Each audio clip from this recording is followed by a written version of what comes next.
welcome back again. We still haven't left. Nothing's changed.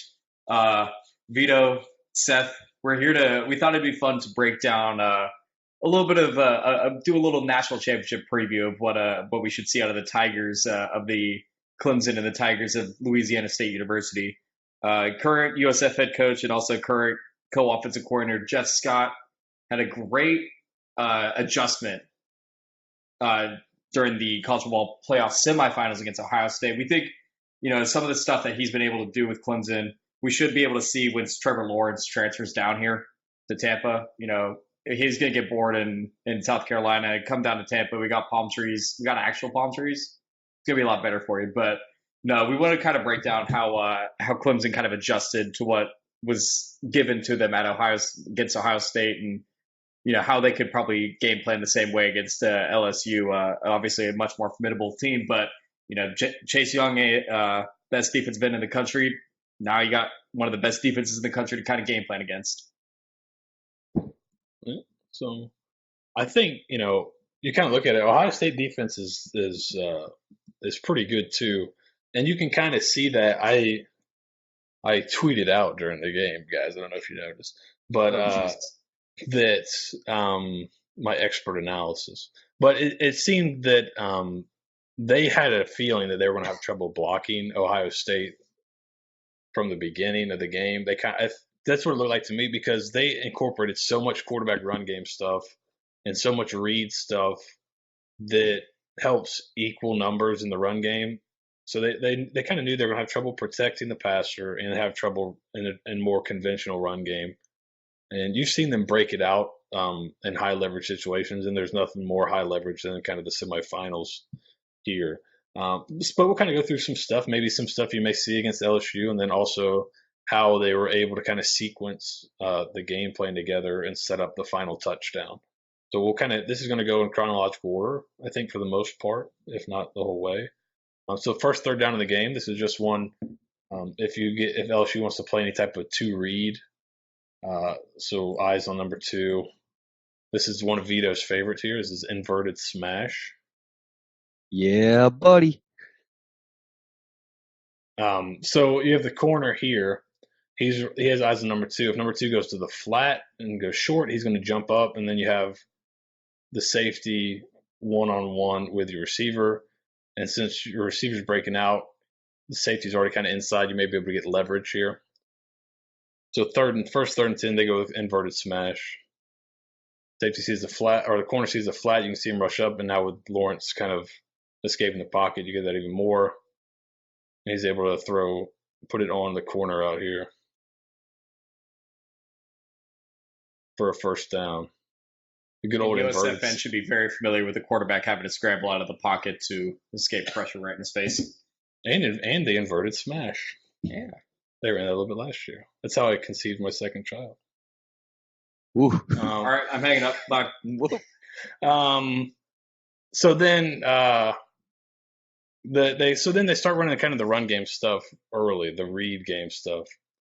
So here's the quarterback read. He gives it, but you can kind of see they've set up the arc. So they're running zone here. He's going to arc around. He's not going to kick out the end man like in slice. He's going to kind of go around him and block this linebacker that's coming over the top. So we're just reading him still. Let's use the technology. Reading him. Here he kind of slow plays it. But if he goes down, now you have a lead blocker here for Trevor Lawrence to run. So they're kind of setting up that we can use the quarterback run, and they're looking at it early. This is on their first drive right here. They're looking at it early. Are we going to have the quarterback run game later? They pick up 3 or 4 with it, but you can see it's tough sledding for them running conventionally. So they're having trouble. So second half, this is something you may see. You saw USF try to run this, so you may see this next year, but you may see this against LSU if they're going to play a lot of man, which they have really good corners, so they may come up and play man. It's just a shallow screen. And so here you're going to have, if it is man, you may get a 2-for-1 here, but he's going to come inside and block. Then the back's actually coming out of the backfield to block the next guy. He's going vertical, and then the receiver's running just a shallow. And you're trying to get him the ball. It's basically a screen play, but it looks just like a shallow cross. You're just running the shallow on a pass play, and you're hoping these blocks time up. Now, this one doesn't work out real well for them. You have the shallow here, but he comes free. And Ohio State's really good on defense. You're able to get off that block there. You're able to pick up, 5-ish, but this is a play that can go for more. And this is something you may see. You're going to have to see some of this, maybe mixing up the screen game against LSU if they want to play, man coverage. And that's good against a blitz, and it's not bad against if they drop back in the coverage because you do have those guys coming to block. So this is kind of, you see how their thought process, hey, we're going to have trouble blocking these guys conventionally. We're going to have to do some stuff. We're going to have to do some screen game stuff to kind of slow down the pass rush. And in the run game, we might have to do some more read stuff to even up the numbers. So here, they've run the quarterback read earlier, and they gave it. So here they're going to read it again. This time he's from the same side, but it's the same idea. Instead of him coming all the way across and leaving the end and bluffing, he's just going to arc outside the end here for the backer. We're all running inside, right? And the end here is still the read guy. So still the read guy. They bubble out here to try to widen the safety. It looks like they're getting man. He squeezes down a little bit, not a ton, but Lawrence is a pretty good athlete. This is something I think that surprised some people, but if you've been watching Clemson this year, you'll see that Lawrence has been able to kind of pull and get himself wide open. In the first game against Georgia Tech, they kind of had Georgia Tech was giving some problems, and then they started pulling him, especially in the red zone, and there was literally no one around him because nobody expected him to keep it. So again, while this one doesn't gain a lot, it just kind of keeps putting that thought in there that we're going to run a quarterback run game. We're going to run some quarterback read. You got to defend it. Another version of a kind of read that we saw this year at USF, old option adage, is that if you can't block them, read them. So here's Chase Young. Not many people have been able to block him this year. So if you can't block him, read him. So you got these three on the perimeter. He's running a toss track. We're down blocking. You see he's coming back here. Down. Guard is pulling. He's not going to pull for Chase Young. He's going to pull for actually here. And you just kind of sealing up that pulling guard hole a little bit and then hinging back. Right here, Chase Young kind of is playing the quarterback, right? So now I'm going to toss it out there. And this is kind of one of their first bigger run plays of the night. They kind of been bogged down here. But they decided to start working their option game and their outside run game, kind of mixing them together. And you get that guy in space, and he's going to pick up some positive yardage for you. So again, this is just another read for the quarterback. If Chase Young would have flown out here with the pitch, Lawrence would have kept it right up in here and followed that pulling guard.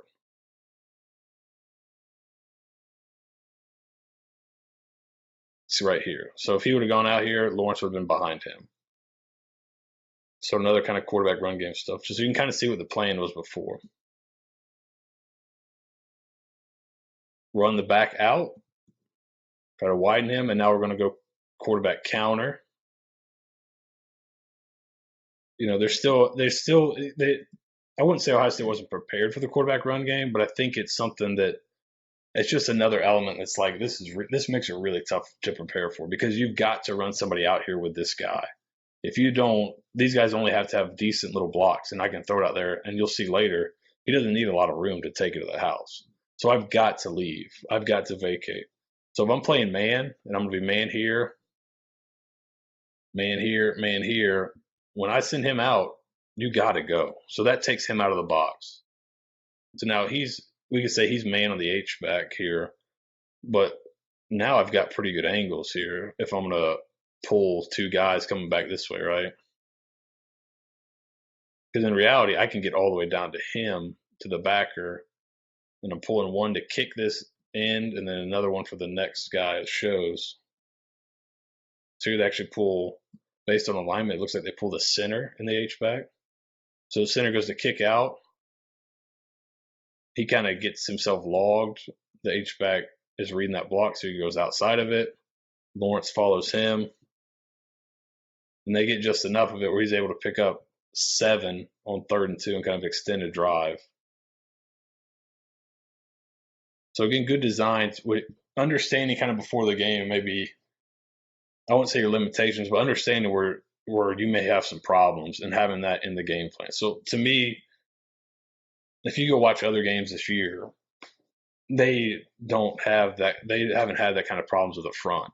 So they didn't have to run Lawrence that much because they didn't need to equate the numbers in the run game. They could use other things to kind of even out those numbers. But with such a good front, they knew they were going to have to do that. So that's kind of good foresight on their part to understand that, hey, we might have to. And this may be something you see against LSU. LSU's got a pretty good front 7. I don't know, maybe it may not be as good as Ohio State's front 7. Maybe they might be better on the back end, but both those defenses are really, really good. So it's kind of hard to say. But you may see some of this week. This is a play that I first saw run. Florida ran it against, coincidentally, against LSU 2 years ago for a lot of success, and I've seen people use it.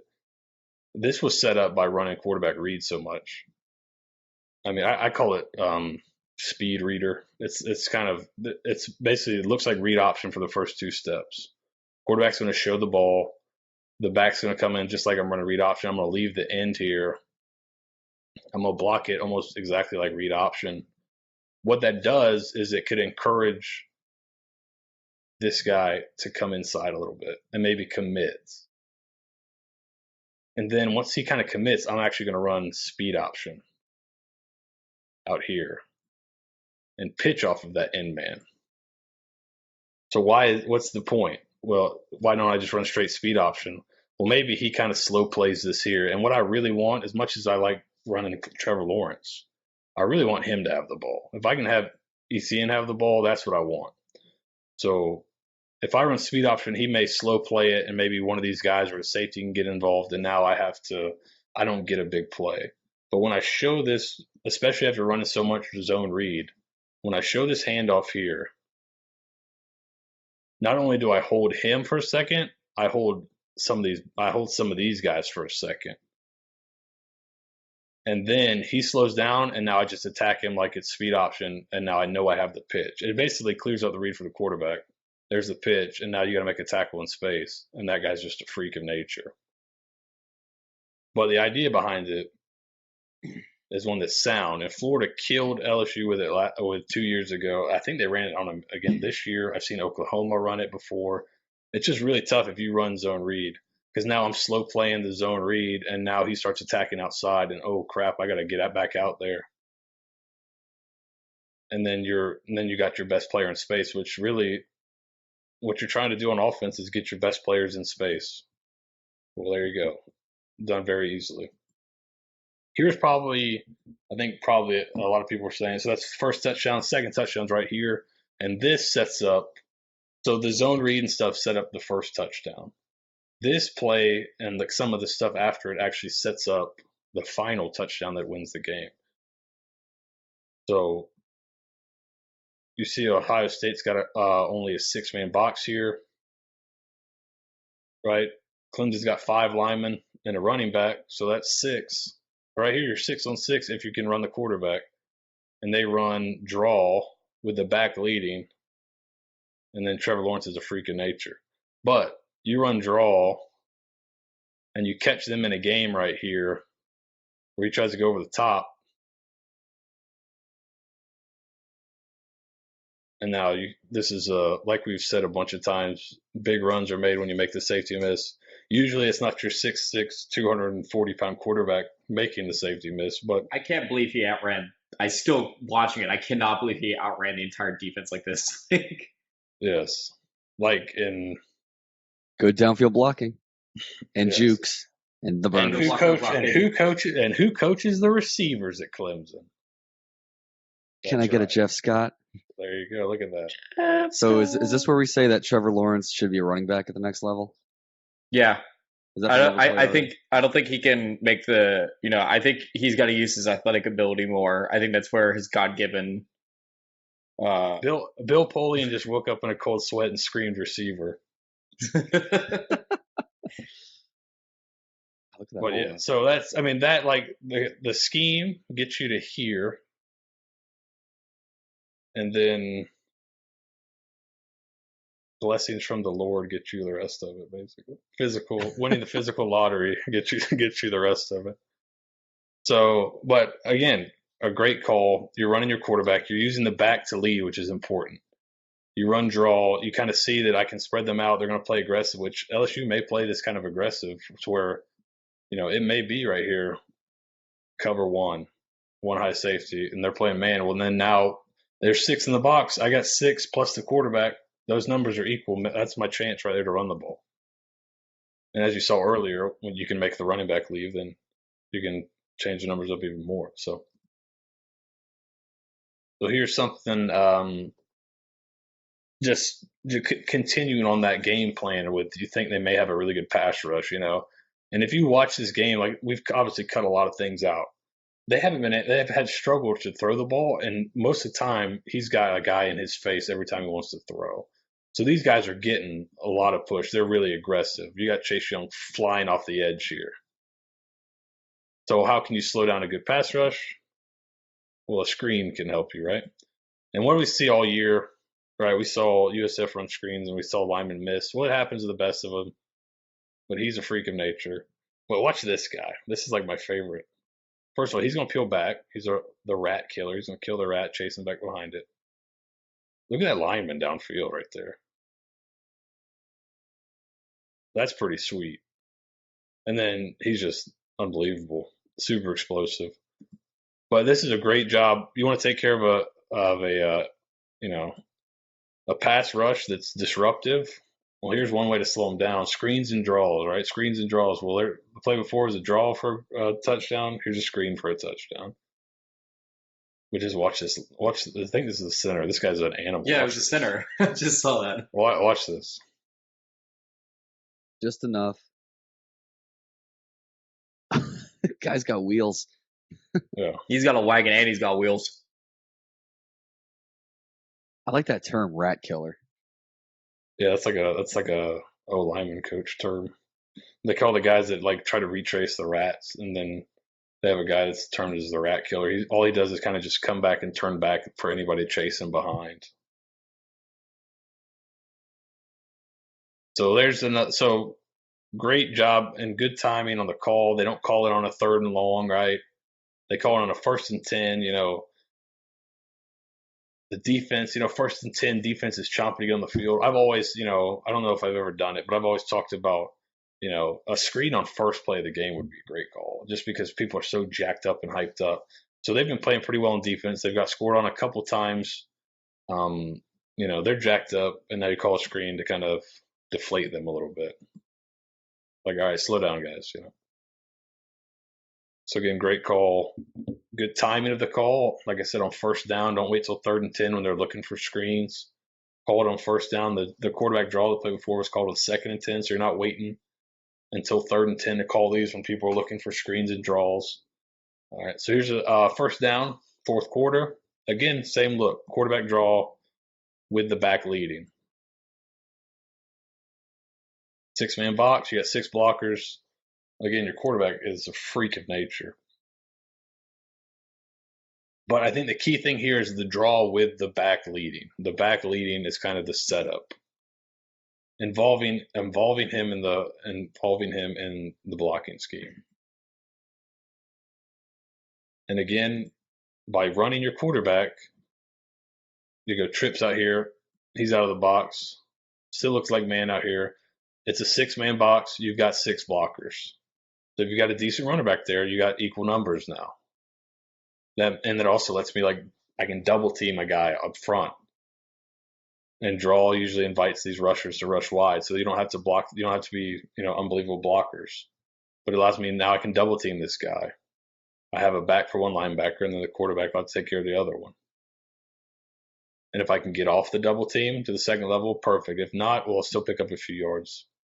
So again, draw with the tailback leading. A good adjustment. Here's another one. This one's just like, you want to talk about like a super freak. This is on the final drive of the game here. You see here 2:49 left, 1st and 10. They started down here, got a first down. They go for the draw again with the quarterback leading or with the back leading. Quarterback just sees a hole over here and just takes off away from his blockers. Still picks up 11 yards. This is right after Ryan Day punted on from the 38-yard line. Yeah, with probably the number one efficiency offense in the country. That's a bit Good odd. coaching. But you catch them in a game. The old saying goes, scared money doesn't make money.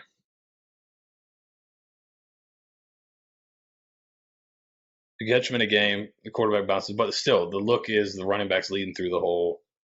So the linebackers have gotten used to fitting on top of the running back leading the hole. All right, so they fitted. So we've run counter early in this game. We ran quarterback counter. We've run a lot of draw. We've had this guy leading through the hole a ton, right? So now we got quarterback counter. He's leading through the hole. I'm going to avoid the block here. I got to come up and fit on this counter guy. Whoops. He just slips him, drop the ball to him, and then he does the rest. But that was set up by stuff. And I think even after the game, Dabo said we've had that one in our back. We had that one in our back pocket waiting to pull it out. Well, that was set up by right there. I'm getting used to fitting up this running back in the blocking scheme, and now he just slips me. Good throw, and then bye-bye. You know when you're watching a movie and everything just kind of dials up perfectly at the end after all like the setup? I mean, it's almost poetic. It's literally the hero's journey of how you win football games, basically. This is like the Kaiser Soze of the no spoilers for everyone. This is like the reveal after you see all the breadcrumbs throughout the movie. There's some good acting too, because everybody bites on. Yeah, you see everybody bites on his motion. The linemen sell the low hats off the ball. You pull. It's the same exact guys pulling as the previous quarterback counter. You're pulling the center and the H back. So you get him coming up to fit the running back, and you get him coming up to fit the puller. Right, because they've run this counter. I think they've run it in the past where they pull three guys, they pull two guys and include the back in the scheme too. But basically, I got to come up to fit the back. I got to come up and fit him, and then I got to come up and fit the other puller here, the H back. And then getting in the line of scrimmage, delivering a throw. That's not an easy throw either. 41 season at the very last second. You know what that reminds me of is God, when Urban Meyer ran that jump pass on the goal line against LSU, just sets it up the entire game, and then right at the end just Tebow is the hammer, and then he comes in with the feathery touch. But yeah, well, this is a great throw by him too, not just lofting it. He just puts it on him. If he lofts it, maybe he can get in the play. Like you said, 41 kind of saw it. But just a great job. And what's interesting, too, about this is they didn't wait to call it. You don't see a lot of jump pass type stuff called into the field. It's a lot of times a red zone play. Mm-hmm. You just sneak that guy to the back of the end zone. But this is a great to call it with more field to play. Yeah. In the field of play and 1st and 10. Yeah. Again, where if you missed it, whatever, you're good. But that was set up, and like we talked about and previously when we were looking at FAU's offense and how they sequence stuff together to set up something bigger later, this was kind of all the touchdowns you saw in here, I think were all, if you look at them, were all kind of sequenced up by other things. So you had the first kind of toss, or the toss read was set up a little bit by or the read speed option was set up by how much quarterback zone read they ran. The draw was set up, or the draw was just a good call, and it sets up this later on in the game. And them kind of being able to call the screen kind of slows down the pass rush a little bit. So right here, like watch Chase Young when he kind of sees the quarterback. He rushes hard and then he kind of sees something different. He just slows down, and by the end of the play, he's not even moving. So we've also neutralized Chase Young by making him think a lot. So I think it might have been Malzahn or one of these coaches. It was like a lot of fast movement and like all this kind of stuff. Going fast. It creates cloudy minds and slow feet, I think is the saying. And so I mean, you can see Chase Young is like, what is going on? I'm rushing the passer, I'm folding back in for like fit on counter, and then they throw the ball. So really, really good stuff by Clemson. Obviously, they have a pretty good coaching staff and really good players, and it's a really good mix. And they're going to give, it's going to be interesting to see how that LSU game goes, because I don't know, that LSU offense is so explosive. And I thought Clemson's defense had some troubles with Ohio State. And I don't think their passing is quite as good as LSU's, but they also were able to hold them kind of in the red zone. So it'll be interesting to see. It may end up being a high-scoring game. Clemson's just so talented offense that those guys can make the plays one-on-one. Like you saw against Alabama last year. It's not like they had dudes wide open all the time, but they were unbelievable on third down. And then they got turnovers. So the way they play aggressively on defense, if you can get LSU to turn the ball over a few times, and you can keep kind of dialing these plays up and having a great game plan like they did against Ohio State, that's probably your recipe for another national championship. And then Jeff Scott gets to come down here with another ring for recruiting. We can only hope. We can only hope the day before he has to get on a flight down here in Tampa, he has a ring fitting. He gets to meet a bunch of recruits and everything. So I think, it definitely helps that.